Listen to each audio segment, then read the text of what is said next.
엊그제죠. 그 산업부 공무원 2명이 구속이 됐습니다. 원전 자료를 삭제한 혐의로 이제 구속이 된 건데 이 내용이 뭐 아까 말씀드린 대로 감사원 감사가 뭐 2달 전에 결과가 나왔는데 벌써 그 이전부터 이 내용이 논란이 있었기 때문에 아마 시청자분들께서 이게 무슨 내용일까 궁금하신 분들이 좀 있으실 것 같아요. 그래서 우리 평론가님께서 이 감사원부터 좀 맥을 한번 짚어주시면 어떨까? 네, 상당히 긴 이야기지만 네. 최대한 짧게 한번 해보겠습니다. 짧게, 네. 간결하게 부탁드리겠습니다. 정확하게. 네. 네. 사실 탈원전이 문재인 대통령 대선 공약이고 주요 정책이었죠. 그 탈원전 정책의 일환으로 월성 원전 1호기 가동이 예상보다 좀 이른 시간에 중지가 됩니다. 네. 근데 원전을 중지시키려면요, 여러 가지 자료가 있어야 돼요. 그 자료 가운데 경제성 평가, 그 원전을 계속 놔두는 게 경제적으로 이득인지, 아니면 빨리 셧다운을 시키는 게 이득인지에 대한 보고서가 있는데 네.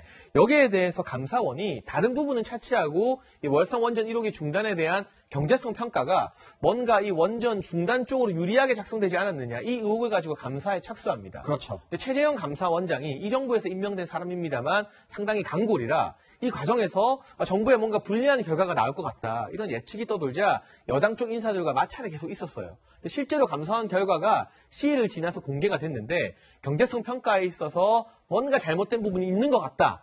그리고 당장 고발을 하진 않지만 수사 참고 자료라는 걸 이제 수백 쪽 분량을 만들어서 네. 검찰에게 보내버립니다. 네. 그럼 검찰, 대전지검에서 이 참고 자료를 바탕으로 산업부 등에 대해서 이제 수사를 시작했는데요.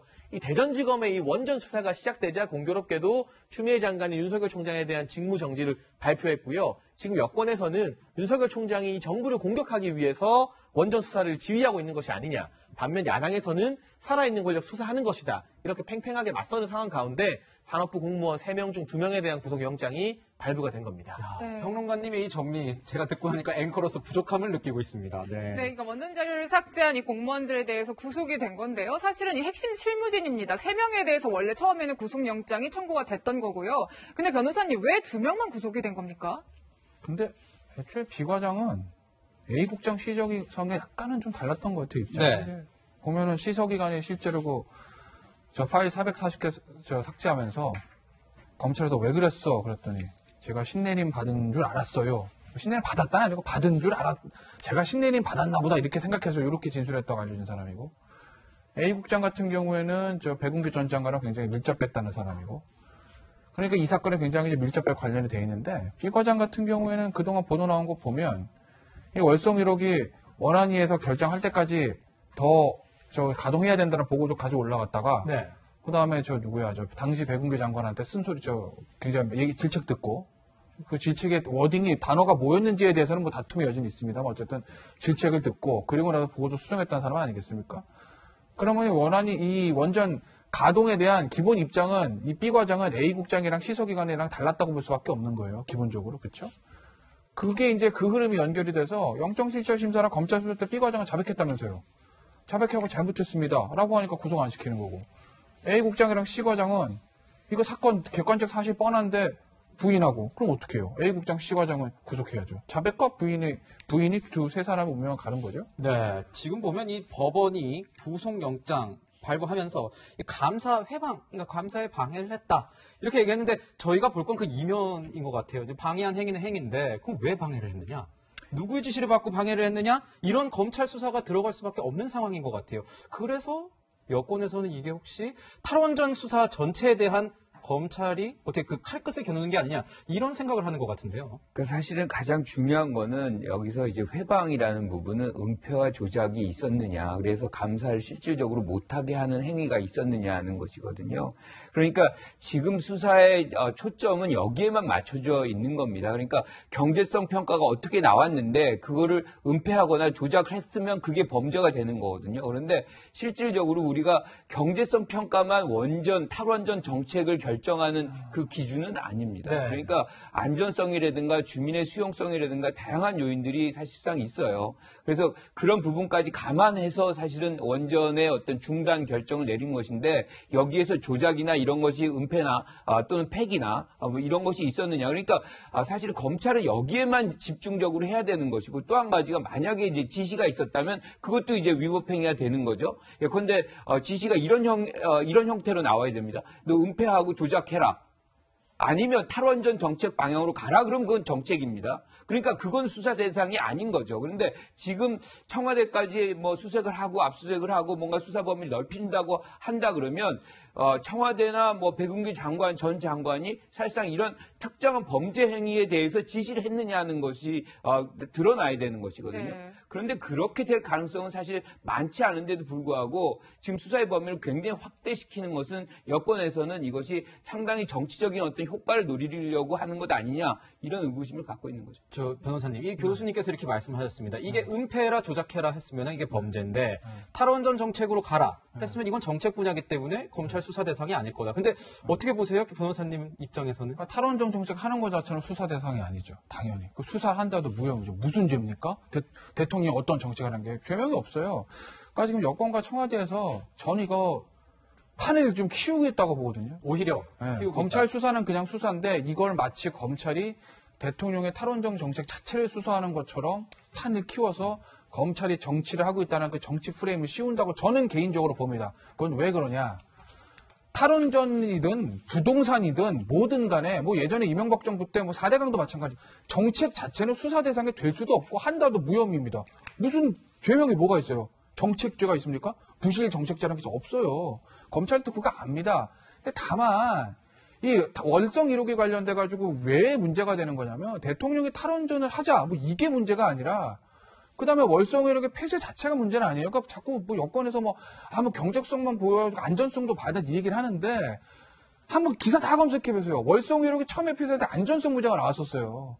야 이거 노원전이니까 안전하지 않으니까 폐쇄. 그럼 누가 모르고 그랬습니까? 그런데 아시다시피 월성 1호기가 돈 엄청 들어가지고 딱 보수를 했거든요. 그러니까 안전성을 가지고는 조기 폐쇄가 안 돼요.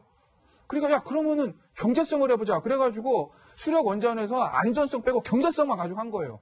근데 경제성이 없어. 그래서 폐쇄 결정이 나온 겁니다. 그런데 진짜 경제성이 없으면 뭐 폐쇄해도 누가 뭐라고 하겠습니까? 그런데 그게 아니라 경제성 가지고 폐쇄 결정을 하는 데 있어서 그 외부의 평가 보고서를 좀 조작했다는 의혹이 있으니 그 문제가 계속 불거졌고 이거 야권에서 문제 삼은 거 아닙니다. 국회에서 감사를 요청한 거예요. 당시 국회 일당 누구예요? 민주당입니다. 지금도 마찬가지지만 그렇기 때문에 여야 합의로 국회에서 감사를 요청한 거고 감사원에서 감사하다 보니까 이거 경제성 평가를 좀 조작했던 것 같네. 그리고 감사하려고 그랬더니 감사서 파일 다 삭제했네. 산자부에서 뭔가 지시가 있었던 것 같네. 그러니 이만큼 수사 협조 자료를 만들어서 검찰에 보낸 거예요. 이거 검찰에 받고 가만히 뭉개고 있습니까? 뭉개고 있다가 나중에 직무유기로 처벌받지 않겠어요? 검찰 입장에서? 그러니까 수사하는 겁니다. 대통령의 탈원전 자체는 수사 대상도 아니고 검찰은 수사할 생각도 없어요. 그러니까 자꾸 이거를 뭐 대통령의 정책을 뭐 검찰이 정치라고 해서 수사를 할 것이 정책까지 미친다. 뭐 검찰이 정치하고 있다라는 거는 전 여권과 청와대가 씌운 프레임이라고 봅니다. 네, 뭐 어찌됐든 상황이 이렇게 됐으니까요. 청와대에서 어떤 생각을 하고 있을지 굉장히 궁금해지는데 뭐 아직까지 공식적인 반응은 없지만요. 저희 채널A 취재진이 취재를 해보니까 불만이 상당합니다. 그러니까 어떤 얘기가 나오냐면요. 검찰 수사만 할 것이지 왜 정치하려고 하는지 우려된다. 이런 얘기가 나와요, 평론가님. 저는 검찰 수사와 정치 사이에 정확하게 어떤 차이점이 있는가 개인적으로는 잘 납득이 안 가요. 상당히 모호한 지점인데 예. 이건 바라보는 시각에 따라 지금 대통령의 정책을 공격하는 것이다라고 볼 수도 있는 것이고 김태현 변호사가 설명해 준 것처럼 그냥 자료받아서 있는 그대로 문제점을 추적하면서 수사하는 것이다. 이건 본인이 처한 입장 따라 좀 달리 볼 수 있는 게 아닌가 싶은 생각이 드는데 지금 청와대가 불편한 것은 아마 수사 대상이 이번에 구속된 이 국장에서 끝나는 것이 아니라 적어도 이 국장의 상관이었던 백운규 전 장관 같은 경우는 조사는 한번 받을 가능성이 상당히 높겠죠. 그리고 지금 이 최이봉 당시 청와대 산업정책 비서관, 이 최이봉 전 비서관에 한해서는 벌써 제가 알기로 핸드폰 압수수색이 된 걸로 알고 있습니다. 이걸 포렌식하는 과정으로 지금 언론 보도가 나오고 있는데 네. 그 당시에 청와대 비서관 아니었겠습니까? 예. 만약 최이봉 전 비서관이 뭔가 이 원전 정책의 어떤 경제성 평가 조작이 있었다면 조작이나 또는 이번에 산업부에서 감사를 방해하는 자료 삭제 등의 지시하고 관여한 정황이 발견되면 그건 이제 이 최이봉 전 비서관 한 사람의 문제가 아니라 청와대의 문제가 되는 겁니다. 경우에 따라서는 이 산업정책 비서관실에 대한 압수수색도 가능해지는 부분이거든요. 네. 물론 이 청와대 압수수색할 때 검찰이 청와대 안으로 들어가는 건 아니고요. 밖에서 기다리고 있으면 그 내부에서 그냥 검찰이 달라는 자료 취합해서 주긴 합니다만 그렇죠. 네. 국민들 보기에 청와대가 압수수색 당한다는 사실만으로 대단히 뭔가 문제가 있는 게 아닌가 이렇게 비춰질 수 있기 때문에 청와대 지금 그 부분을 우려하고 있습니다. 하지만 이미 이제 수사가 시작되었고 법원에서 일정 부분 범죄 혐의 소명을 판단해서 국장이라는 고위급 공무원까지 구속시킨 사안이기 때문에요. 여기에서 검찰이 머뭇거리게 되면 전 이게 나중에 더 큰 문제가 될 수 있다고 보고요. 대전지검의 수사팀 같은 경우는 좌고우면하지 말고 여당 목소리도 또 그렇다고 야당 목소리도 들을 필요 없이 오직 나온 자료에 근거해서 수사를 진행하면 그게 가장 순리에 맞는 길이 아닌가 싶은 생각이 듭니다. 네, 검찰의 칼 끝이 뭐 청와대로 향하지 않겠냐 뭐 이런 얘기도 나오고 있는 것 같은데 그래서 여권에서는 검찰권 남용이다. 그래서 공수처 출범까지 주장을 하고 있는 상황입니다. 이번 한 주 어떻게 흘러갈지 지켜봐야 될 것 같고요. 또 아까 말씀해 주셨는데 검찰과 정치의 어떤 명확한 나누는 기준이 있겠느냐 이렇게 말씀해 주셨는데 또 다른 사건이 하나 일어났죠. 굉장히 혼잡합니다. 이 내용이 보면은 이 이낙연 더불어민주당 대표의 측근이 검찰 수사를 받던 중에 사망을 했습니다. 이 옵티머스 측에서 이낙연 더불어민주당 대표가 이제 총선에 사무실을 이제 운영을 했는데 그 당시에 옵티머스 측에서 복합기 임대료를 지원받았다. 이런 의혹으로 선관위에 고발을 당해가지고 이제 검찰의 수사를 받고 있는 상황이었는데요. 이게 이낙연 대표와 뭐 어떻게 지금 보고 검찰이 수사를 하고 있을까요, 교수님? 지금 뭐 본인 스스로가 극단적 선택을 했기 때문에 사실 공소권 없음으로 해서 이 수사는 더 진행되기가 굉장히 어려울 거예요. 하지만 그와 관련된 아마 수사는 또 이어질 수가 있기 때문에 관련해서 어떤 일이 있었다면 드러날 가능성이 있죠. 그런데 문제는 이 분이 사실상 이런 극단적 선택을 하기 전에 뭐 조사를 받았다는 거 아닙니까? 네. 검찰 조사를. 그러니까 뭐 여당에서는 그것이 강압 수사 뭐 이런 것 때문에 이런 어떤 선택을 한 거 아니냐 뭐 이런 문제 제기를 하는 것 같은데 저는 그런 가능성은 매우 낮다고 봐요. 그러니까 지금 이런 선상에서 그분의 어떤 선택은 이낙연 대표가 지금 가장 유력한 어떤 대선 후보 중에 하나잖아요. 그런데 상당한 이제 부담을 주게 되는 뭐 이것이 규모가 크든 작든 간에 뭔가 이제 옵티머스라는 아주 부각이 되어 있는 어떤 사건과 연루된다는 것 자체도 굉장히 이제 부정적인 효과가 날 수 있기 때문에 그러한 선택을 하신 것 같은데 뭐 이거는 사실 뭐 우리가 이제 들여다봐야 아는 상황이죠. 어떻게 이제 예단하고서 평가할 길은 없지만 이런 일들이 벌어지지 않는 것이 제일 중요한 것이고 어떤 형태로든 정치 자금이라는 것 투명하게 깨끗하게 사용된다는 것만큼은 분명하다. 뭐 이렇게 말씀을 드리고 싶네요. 네, 이제 이 대표는 이에 대해서 공식적인 언급은 삼가했는데요. 최측근 이런 사망 소식에 대해서 SNS에는 공개적으로 글을 올렸습니다. 동지를 보내며라는 제목의 좀 긴 글이더라고요, 평론가님. 네, 뭐 애도와 추모의 글입니다. 이 어떤 수사와의 사실관계에 대해서는 전혀 언급이 안 돼 있는 글이고 지금 여당에서는 이 해당 이 돌아가신 분의 여러 가지 혐의점에 대해서 언급하는 것조차 망자에 대한 예의를 지키라면서 조금 경계하는 그런 분위기인 것 같습니다. 참 안타까운 일이죠. 정치권 근처에서 또 검찰 수사 과정에서 유독 요즘 이런 일이 자주 일어난다는 게 불행한 일인 것 같습니다. 하지만 이게 단순히 한 개인의 문제인지 아니면 이 대선 주자, 유력 대선 주자로 언급되는 분과 옵티머스라는 굉장히 대국민적 사기를 일으킨 집단과의 어떤 연결고리가 있는 일인지에 대해서는 검찰이 단순히 공소권 없음으로 처리할 것인지 아니면 추후 또 다른 보강 수사를 통해서 그 연결 지점을 파악해야 될 것인지 무엇이 과연 공공의 이익에 부합하는가는 우리가 한 번 더 고민해 볼 필요가 있는 것 같고요. 개인적으로 저도 이제 국회의원이나 정치인들 제가 참모, 보좌관을 해봤었기 때문에 이런 일에 대해서 참 마음이 아픕니다만 과연 이런 일이 벌어졌을 때 이 보좌관이나 참모가 저지른 범죄의 이익은 대부분 모시는 분이 얻는 겁니다. 사실은. 그런데 그 책임은 항상 보좌관이나 참모가 지는 그런 정치권의 문화가 있는데 이 부분에 대해서도 우리가 오히려 수사가 필요하다면 명백히 사건의 전말을 밝혀내서 누구의 지시가 있었는지 이러한 사건이나 의혹으로 가장 이득을 본 사람은 누구인지 밝혀내는 게 어쩌면 고인의 명예를 회복하는 길이 아닌가 하는 생각도 조심스럽게 전해보고 싶습니다. 그런 의견도 있을 수 있다. 자, 여권에서는 이렇게 약간 좀 발끈하고 있습니다. 이 대납 의혹, 그러니까 이모 부실장이 수사를 받아서 사망까지 이른 건 과잉 수사 때문이 아닌가 이렇게 발끈을 하고 있는데 지금 보면은 대통령에게도 혹시 검찰의 칼끝이 향하지 않을까. 그리고 대통령과 국정 운영에 굉장히 큰 포션을 차지하고 있는 이 여권의 여당의 대표에게도 칼끝이 향하지 않을까. 굉장히 좀 우려하는 그런 모습이 보여요, 변호사님. 근데 서른 의원이 검찰 과잉 수사 얘기하시는데 이거 서울시에서 선관위에서 고발한 겁니다. 선관위 고발 사건 수사 안 할 수가 없습니다. 선관위에서 정치자금 위반 고발하는데 그거를 검사에서 놓고 있습니까? 그럼 말이 안 되는 얘기고. 글쎄 모르겠습니다. 피의자가 좀 스스로 목숨을 끊은 것처럼 보이는 그 비극적인 사건에 대해서 모든 책임을 검찰에다가 온전히 씌울 수 있는지는 그건 우리가 단정할 수 있는 건 아니에요. 과정들을 좀 봐야 되는 거니까. 근데요, 이게 이제 검찰 입장에서 보면 선관위 고발했죠. 그다음 옵티머스 관련자 진술에서 일부 언론 보도에 따르면 가구 1,000만 원어치 대납했다는 얘기 나왔죠. 그다음에 여의도 사무실 보증금 줬다라는 옵티머스 관계자 진술이 나왔다는 보도도 있습니다. 보도가 있죠. 그렇죠. 보도가 있어요. 실체가 아직 확인된 건 아니죠. 이 상황에서 검찰이 수사 안 할 수는 없는 거죠. 오히려 저는 검찰의 수사가 너무 늦었다 이거. 그러니까 이런 사건 같은 게 처음 나왔을 때 뭔가 진술에다 콱콱콱 몰아쳐서 이제 예를 들면 가운데 있는 사람들이 조사받는 사람들이 뭔가 좀 힘새가 이상하다 그러면 신병을 딱 확보해가지고 보호를 하든지 아니면 그 사람이 꼬리일 뿐이라면 빨리 꼬리를 건너뛰고 이제 몸통으로 넘어가고 이래야 되는데 꼬리 잡고 계속 이거 질질질질 끌고 있으면 이 잡힌 꼬리인 사람은 굉장히 불안합니다. 이거 나 어떻게 되는 거지? 이거 내가 윗선과 연결되는 거 난 말해야 돼 말해야 돼. 이 사건은 그렇다는 얘기는 아니에요. 말해야 여기서 치고 저기서 치고 굉장히 곤란한 사람들이 이제 중간 관계자들한테 오는 경우들이 있거든요.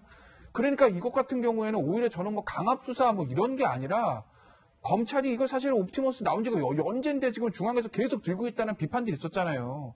처음에 나왔을 때 이 수사를 빨리 속전속결로 끝내서 마무리 졌어야 되는 거다. 그래야 가운데 그게 보좌관이든 부실장이든 소위 말해서 꼬리처럼 보이는 사람들이 이게 어떤 진술도 검찰이 협조를 하든 본인의 선처를 받든 뭐 이런 결과가 나오지 그게 아니라 질질질 수사 끌리면요 이거 불안해서 살 수가 없거든요. 네. 네, 이런 가운데 이제 이낙연 대표가 오늘 이제 당대표 취임 100일입니다. 여러 가지 악재들이 터지고 있는 상황인데 이 지지율 부분에서도 조금 이제 원래는 1위를 계속 쭉 유지하고 있었는데요. 최근에 여론조사 나온 거를 보면요, 교수님. 이재명 지사한테도 밀렸어요. 상당히 지금 안 좋죠. 여러 가지로 사실 좋지 않은 국면에 놓여져 있습니다. 그리고 지금 재보선 전에 사퇴를 하는 걸로 왜냐하면 1년 전에 이 대표직에서 나와야만 이제 후보가 될 수 있는 부분이 있기 때문에 실상으로는 얼마 남지 않은 시간인데 성과를 얻어가는 것이 아니라 오히려 그 성과가 나쁜 방향으로만 만들어지는 그러니까 부정적인 방향으로만 이제 전개되는 것이 굉장히 이 대표한테는 상당히 부담이 될 수밖에 없는 것인데 여기서 일종의 피해자다. 그러니까 추윤 갈등에서 피해자가 아니라 사실 이 문제를 해결해야 되는 건데 여기서 존재감을 발휘를 전혀 못하는 거죠. 그리고 당 대표로서 이런 어떤 강력한 리더십을 통해서 이런 문제를 해결하는 그런 모습을 국민들에게 보여줘야 되는데 이런 것들이 나오지 않으니까 지지자들 입장에서도 상당히 이제 답답함의 표현이 있는 것이고 그래서 당이나 본인의 어떤 지지율이 빠지는 부분도 사실 지지계층에서 많이 나왔다는 겁니다. 이런 부분들이 굉장히 아쉬운 부분인 것이고 지금 2위는 조금 다르게 해석할 수가 있어요. 무슨 얘기냐면 지금 이재명 지사가 1위로 올라선 거잖아요. 이게 오차범위 내인데 오차범위 내에서요. 그런데 이제 문제는 이재명 지사 같은 경우는 사실은 이 추윤 갈등에서 상당히 좀 벗어나 있습니다. 그러니까 피해를 덜 받은 거죠. 반면에 이낙연 대표 같은 경우는 그 안에서 뭔가 책임을 질 수밖에 없는 구조에 있기 때문에 더 많이 지지율 빠진 것이고 상대적으로 이재명 지사는 거기서 피해를 덜 본 그런 차원에서 아마 지지율이 유지됐다. 이렇게 이제 생각할 수 있는 거죠. 교수님 짧게 그러면 이제 3개월 정도밖에 안 남은 거 아니겠습니까? 왜냐하면 대선 주자로 나서려면은 아마 이제 뭐 1년 전에 그렇죠. 내년 3월 전. 그 이 3개월 남았을 때 동안 이낙연 대표가 다시 좀 올라갈 수 있는 뭐 그런 가능성이 있다고 보십니까? 어떻게 보세요? 그러니까 이번에 이제 사실 굉장히 가까운 측근도 지금 사망이 돼서 여러 가지로 사실 굉장히 괴롭겠지만 이거를 어떻게 보면 전화위복의 계기로 삼아야 된다. 지금 처음 등장할 때 뭐냐면 국난 극복을 하는 리더십을 보여준다 그랬어요. 그러니까 국난이라는 건 지금의 상황에서는 코로나거든요. 네. 코로나 극복하고 경제 회복시키고 이런 부분에서 보다 더 강력한 리더십을 보여주는 그런 계기로 이낙연 대표가 삼아야 되겠다. 그래서 주저없이 가야만 3개월이 빛난 3개월이 될 수 있다. 회복의 3개월이 될 수 있다. 이렇게 봅니다. 네, 지금까지 이낙연 민주당 대표를 둘러싼 악재와 급물살을 탄 원전 수사까지 짚어봤습니다.